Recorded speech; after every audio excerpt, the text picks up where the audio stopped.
Hello, scrufftards, degenerates, weirdos, and random folks online. Welcome to the War Zone. I'm Scruffy, and this is Scruffy Tales. So, it does appear as if Ukraine is still holding territory in Belgorod, their recent incursion. We still don't know if this is something major that they are actually trying to push in to hold territory, or if it's just a diversion to force Russia to move troops from Kursk to make it easier for the Ukrainians withdrawing, as Russia is forcing resources elsewhere. Uh, but we'll take a look at the maps and see what's going on. We will also take a look at how mappers sometimes give you a not accurate picture when they draw lines straight across a field and straight across valleys and what have you. How that can be. I understand fully why they do it, because if they were to meticulously map out every correct detail where troops are located, that would be a complete pain in the ass. So I understand why they just draw a line and say they are in this area somewhere.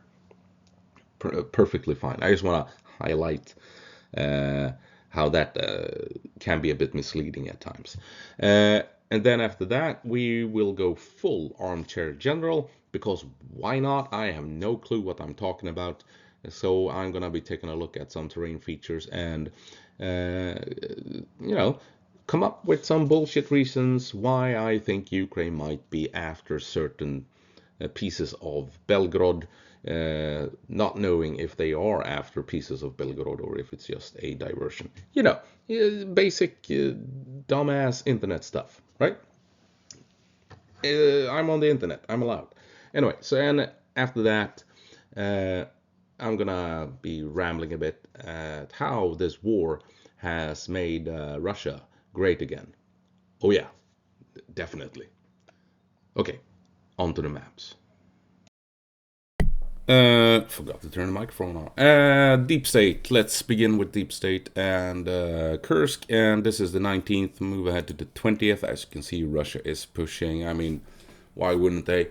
But I mean, the fact that if we keep going back, I mean, this is the 11th when Ukraine were at Suja, and so it's taken Russia 10 days here to push them back this far. That, I mean, tells us that Ukraine has prepared defensive lines, some trenches and bunkers and what have you, minefields, that helps them hold on to the last bit of territory here. Russia can't just steamroll them out of Russia. And So Ukraine is being slowly pushed out of Kursk, and like I keep pointing out, they knew this would happen. Russia would eventually throw enough manpower at the problem to force Ukraine out of Russia, right? So what we're seeing here, Ukraine was well aware that they would reach this point sometime during 2025. Definitely during 2026, but sometime during 2025, this was going to happen.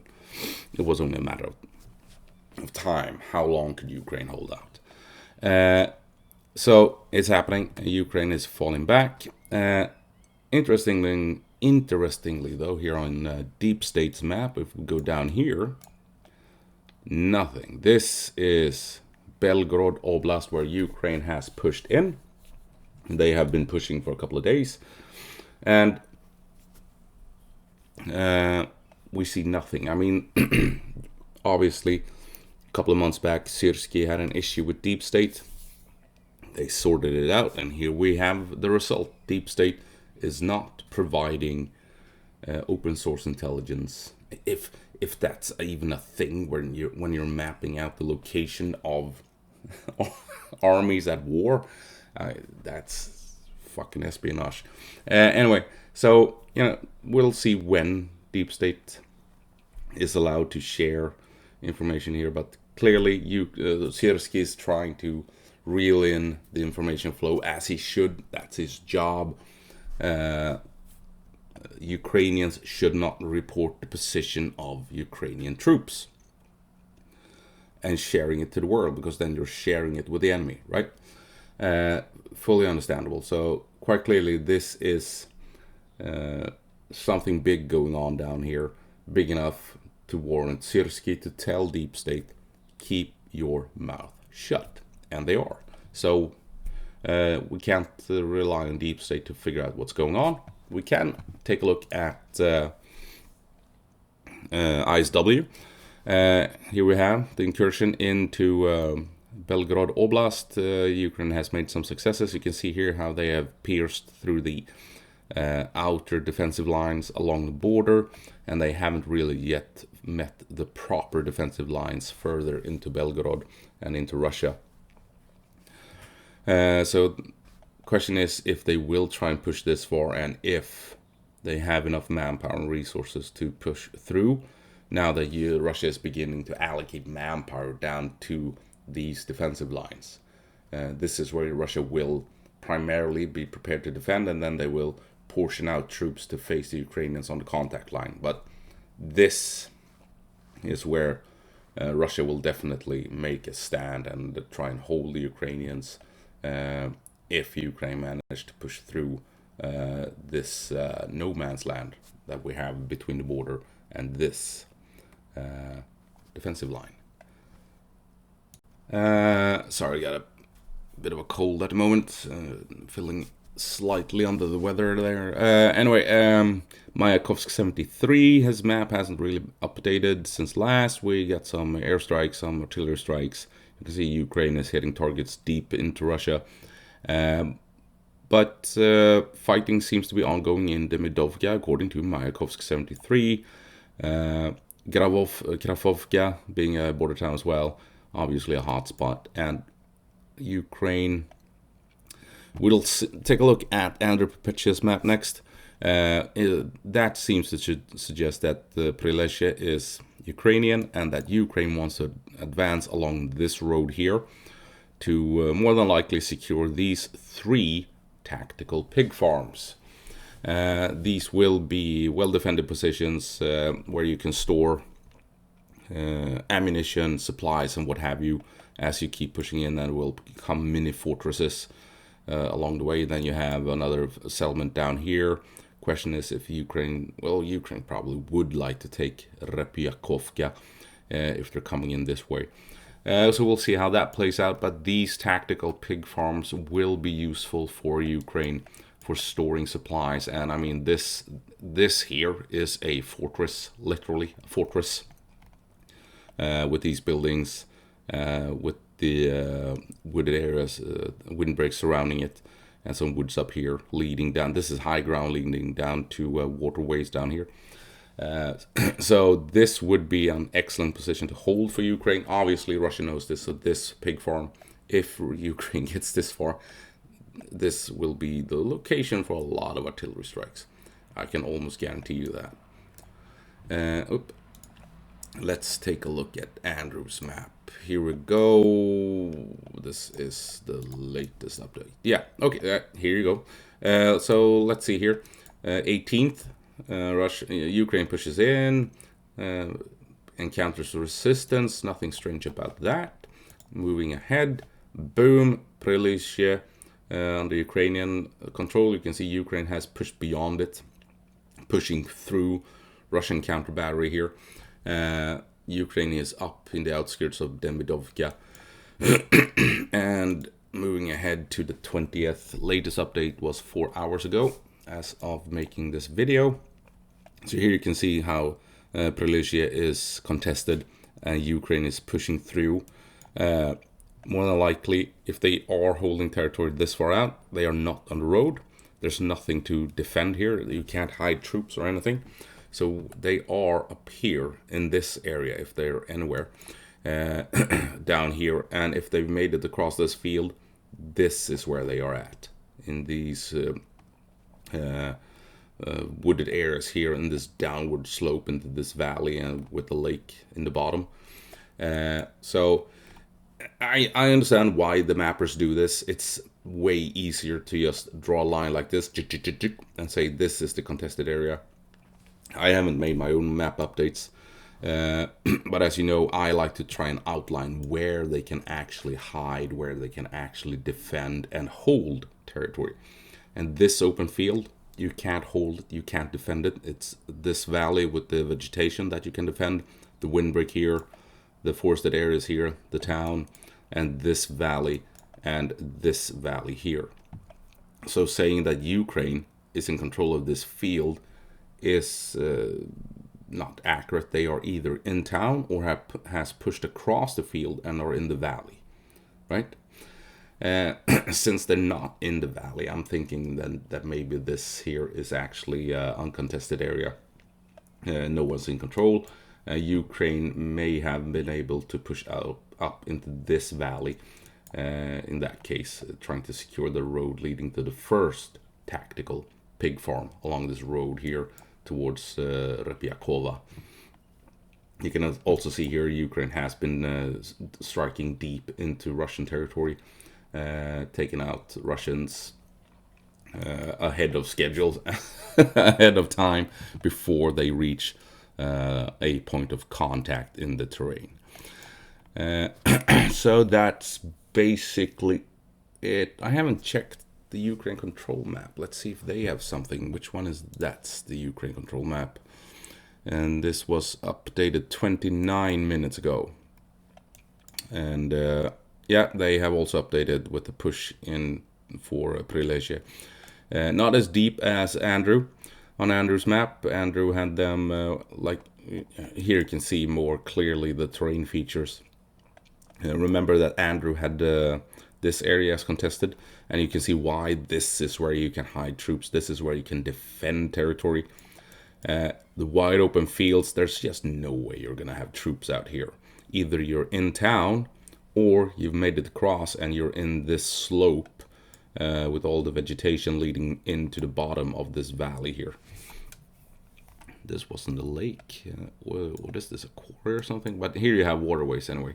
So it's a downward slope to these bodies of water. Right, so you get my point, right? You're not in control of these wide open areas. Same thing for what Ukraine control map has done here. What Ukraine is in control of, according to their estimates, is this part of the border and then this windbreak leading into town. They are not in control of the wide open fields. We have another windbreak here that ends up here. So this windbreak and this windbreak is where Ukraine has pushed in. Here we have something. What is this? This is Russian position, Russian artillery aimed at Ukrainian positions in this windbreak. So yeah, still very much on which date? Yeah, 20th. Yeah. Still very much unclear what is happening. The mappers show different things. Mayakovsk and ISW, they have Ukrainians all along the border. You have Andrew and Ukraine control map showing Ukraine only in these two locations. And then you have Deep State showing nothing. And also here you can see the defensive lines, the primary defensive line deeper within Russia. As you can see, Ukraine has some ways to go before reaching the proper defenses that Russia can rely on. And here you have that last tactical pig farm. If Ukraine wants to breach this part of the defensive line, this location here and this location will be crucial. This is where they can store and gather supplies as well in these patches of woods here, in these small valleys leading into this river system with the lakes. So they kind of need to leapfrog to this pig farm, to this pig farm, to this pig farm, and then assault. We'll see how that goes in the end, but you get the idea.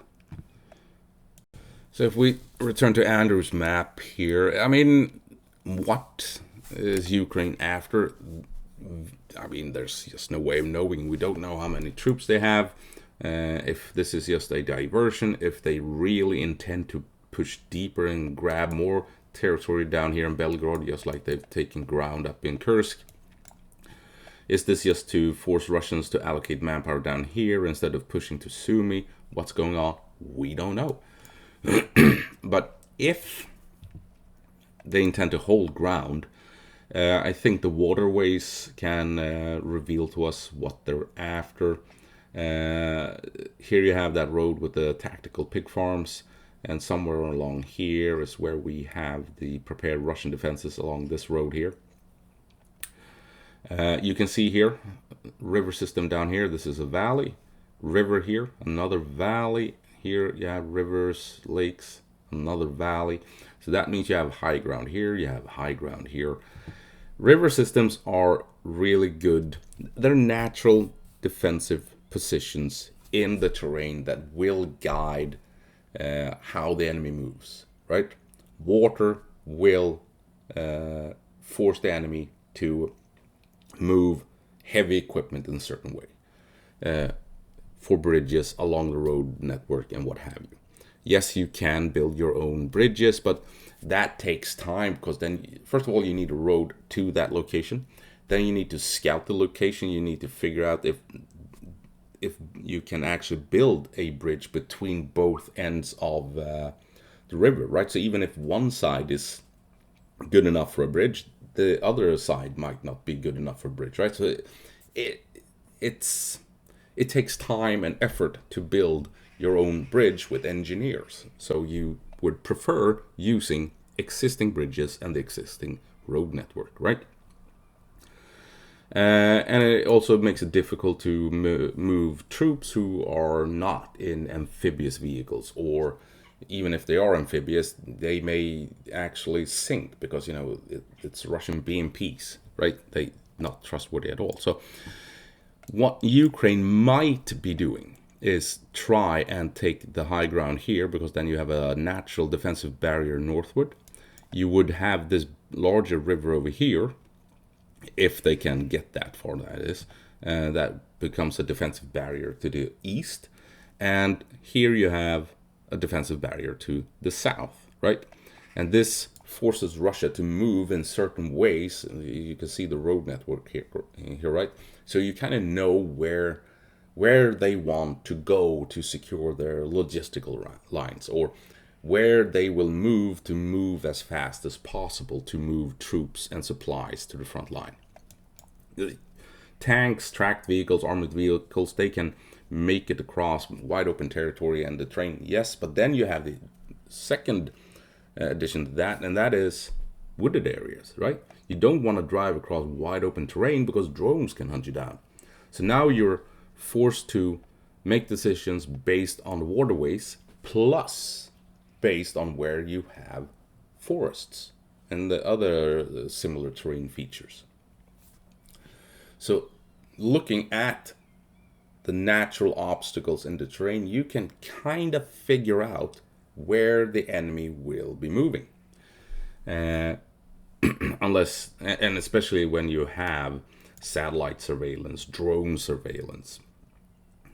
Admittedly, now that the Americans are a bit questionable on helping out the Ukrainians, it might not be as easy to spot where the Russians are moving in and around here. But by zooming out, you can kind of see it here, right? This pocket here, it's not unreasonable. It's not unreasonable to imagine Ukraine wanting to push in along this hill here, and the hill here, the high ground here, to have a southern border, eastern border, northern border, right? As an initial incursion into Russian territory, and from here move out to wherever they want to go. If they want to expand, you can expand southward to the next river here, push north to threaten Kursk. The border into Kursk is right north of the Ukrainians here, so coming up north and trying to divert the Russians southward instead of into Sumy. We'll see what happens. First of all, Ukraine needs to be able to push the Russians back from the border and see if they can secure the villages at the border, and then, of course, the tactical pig farms. But I'm thinking the high ground here and the high ground here is what Ukraine is after if they intend to take territory and if they want to hold territory, because then they have the natural obstacles that will help them. If it's just a diversion, then they're going to go in, fight on the border, draw resources into this area, and then more than likely either try and hold these small towns or basically maybe leave in a week or two if it's just a raid. We'll see what happens, but I don't know. It would be funny, wouldn't it, if Ukraine managed to pierce the outer defenses and push up to that main defensive line and secure territory in between all of these waterways and grabbing the important villages surrounding these valleys, right? That would be fun. Let's see if we have some village. Well, we have Repakovka. Here you have Waterway. So this village here would be excellent to hold the high ground here. Grafovka, obviously. Demidovka, remember this is that northern border I was talking about. So maybe you would want Demidovka, Romanovka, and whatever this town is to hold and secure the northern waterway here. This one we were talking about right here, and the southern border. So yeah, we'll see what Ukraine does with all of this. But I'm thinking if it is an attempt to grab some territory, these towns along the northern border here and towns along the southern border here is what they're after, grabbing the high ground in between and pushing for that main defensive line and trying to reach the bigger river in the east in the end. And we'll see where they will go from there, if they get that far, that is. And God damn it, here we are, 3 years into the war, and Russia is not in control of Russia. Isn't that fantastic? I mean, this war is going swimmingly for the Russians, quite obviously. 3 years of war against a much smaller neighbor, and with a far smaller army at the beginning of this, and 3 years in, and Russia is not in control of Russia. Who would have thought in 2022 that this would be the case in 2025? I know I didn't, but here we are. Russia relies on donkeys for logistics. They conduct assaults with Ladas instead of BMPs, and troops are sent into combat on crutches. So yeah, and we've obviously all seen the very hilarious images from Russian towns and settlements where you have shit geysers erupting in the middle of town, flying hundreds of meters into the air, spraying shit all over the Russian community. It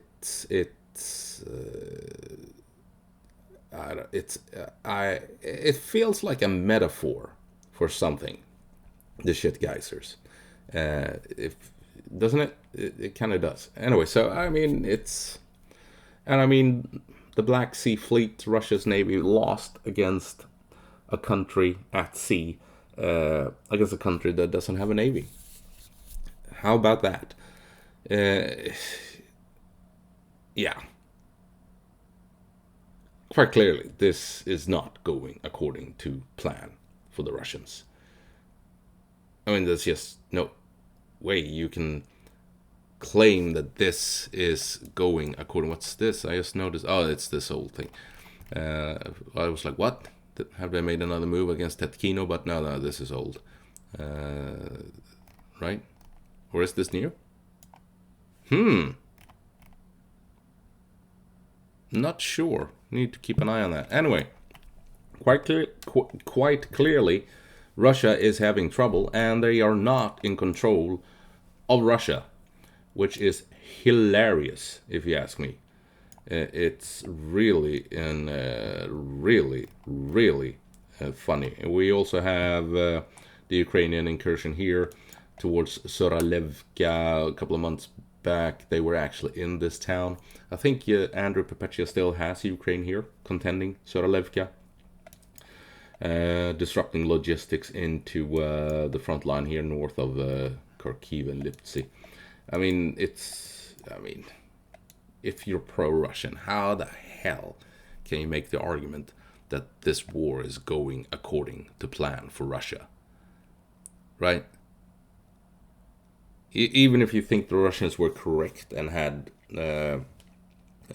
legal rights to invade, you can't possibly be so out of your mind that you're not seeing that this war has been a disaster for the Russians, right? And that's gonna be it. Yeah, it's been a disaster. And now they're gonna be bucking. Oh, Ukraine is getting its ass kicked. Yeah, really? When, like, in 2022, we thought that, Russia was a massive superpower and that they would just conquer Ukraine in a month or two. Here we are in 2025. How's that going for Russia? Is Ukraine really getting its ass kicked 3 years in while Ukraine is actually invading Russia? I don't know. Anyway, that's gonna have to be it. I hope I'll see you in the next one.